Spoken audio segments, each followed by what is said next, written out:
Ang gobyerno ng Pilipinas ay nakakuha ng isang bagong kasosyo para sa proyekto ng railway ng Subic-Clark Manila-Batangas, SCMB, inihayag ng Department of Transportation, DOTR.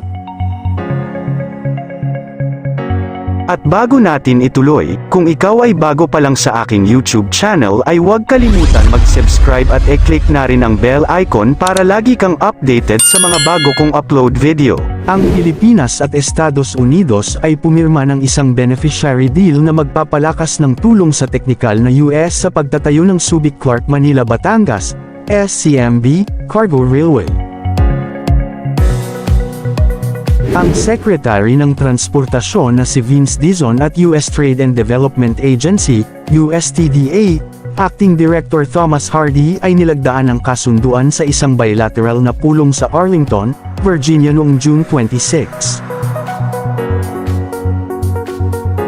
Ang iminungkahing 155-kilometer ang SCMB Freight Rail, isang flagship project ng Luzon Economic Corridor, LEC, ay naglalayong maiugnay ang mga pangunahing pang-industriya at kalakalan sa Subic Bay, Clark, Maynila, at lalawigan ng Batangas. Sinabi ng Embahador ng Pilipinas na si Jose Manuel Romualdez na ang proyekto ay nakatakdang maging isang game changer sa LEC, na nagpapakita ng matatag na pangako ng Pilipinas at US upang itaas ang kooperasyong pang-ekonomiya at palalimin ang alyansa. Ang tulong sa teknikal na USTDA ay nagsasangkot ng pag-unlad ng modelo ng transportasyon, pag-aaral ng pagsasama ng port railway, at pagtatasa ng legal at institusyonal na balangkas, bukod sa iba pang mga lugar. Sabi ni Hardy, sa pamamagitan ng pagsuporta sa pag-unlad ng railway ng SCMB, tinitiyak namin na ang mga pangunahing infrastruktura ay umunlad, pagtaas ng kooperasyong pang-ekonomiya upang makabuo ng isang mahalagang ruta ng pangangalakal na kapwa makikinabang sa mga mamamayan ng Amerikano at Pilipinas.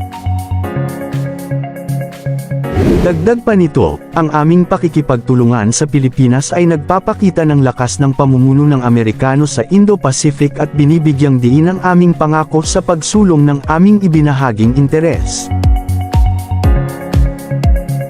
Kapag ang pagpapatakbo, ang railway ng SCMB ay maakit ang mga pamumuhunan, lumikha ng mga bagong pagkakataon para sa mga negosyo, at pinakamahalaga, makabuo ng mga kalidad na trabaho na makikinabang sa milyon-milyong mga Pilipino, sabi niya. Sinabi ni Dizon na ang Freight Cargo Railway ay naglalayong desentralisahin ang port ng Maynila at magbigay ng karagdagang kapasidad ng transportasyon na kinakailangan sa port ng Batangas at Subic Bay, upang matiyak ang walang tigil na paggalaw ng mga kalakal. Bilang isang freight cargo railway, ang railway ng SCMB ay nakikita upang malutas ang trapiko ng port at kasikipan sa port ng Maynila, habang tinitiyak ang napapanahong paggalaw ng mga produkto papunta at mula sa katabing mga pangunahing hub ng transportasyon, aniya. Ang Pilipinas, US, at Japan ay naglunsad ng LEC noong April 2024 upang e-back development sa Luzon, kasama ang railway ng SCMB bilang flagship project nito. Sa ilalim ng LEC, ang tatlong mga bansa ay nangangako sa pagpabilis ng mga coordinated na pamumuhunan sa mga proyektong pang-infrastruktura ng mataas na epekto, kabilang ang modernisasyon ng port, clean energy, semiconductor supply chains and deployments, agribusiness, and civilian port upgrades at Subic Bay. Sa mga nakaraan, sinabi na ang proyekto ng Subic-Clark Manila-Batangas, SCMB, Railway Project ay tinatayang nagkakahalaga ng higit sa $7 billion. Samantala, sinabi ng Department of Transportation, DOTR, na buong operasyon para sa North-South Commuter Railway, NSCR, ay malamang na maaantala ang 4 na taon matapos ang paghagupit ng 50% na rate ng pagkumpleto hanggang sa kasalukuyan para sa segment ng Manila-Clark.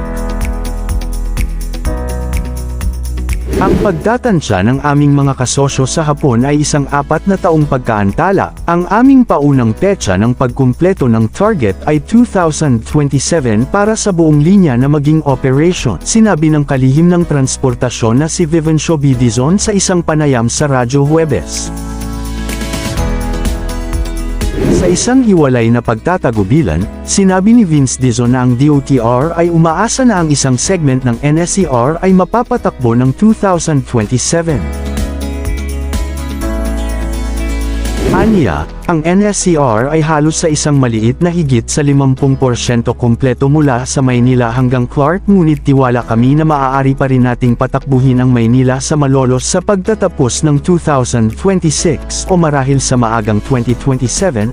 Ang 147 kilometrong NSCR ay magkokonekta sa Malolos, Bulacan kasama ang Clark International Airport, at Tutuban, Maynila kasama ang Calamba, Laguna.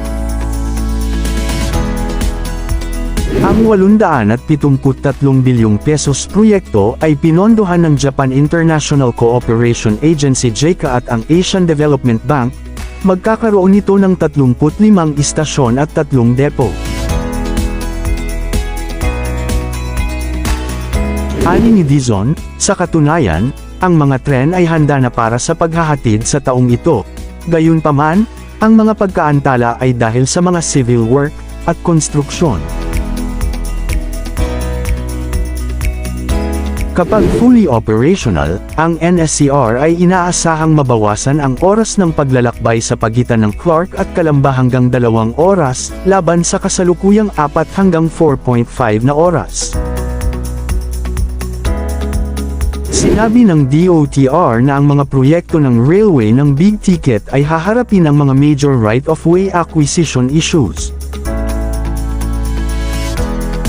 Samantala, ang istasyon ng LRT-1 Talaba ay binalak na itayo bilang bahagi ng LRT-1 Cavite Extension Project. Ang pagtatayo ng istasyon ng Talaba ay inaasahang magsisimula sa lalong madaling panahon, kasama ang buong proyekto ng extension ng Cavite para makumplito sa 2030. Ang istasyon ng Talaba, kasama ang mga istasyon ng Las Piñas at Zapote, ay bahagi ng plano ng pagpapalawak upang mapalawak. Ang extension ay naglalayong mapabuti ang pagkakakonekta at pag-access, pagsuporta sa paglaki ng mga lugar na pinaglilingkuran nitong railway ng timog ng Metro Manila.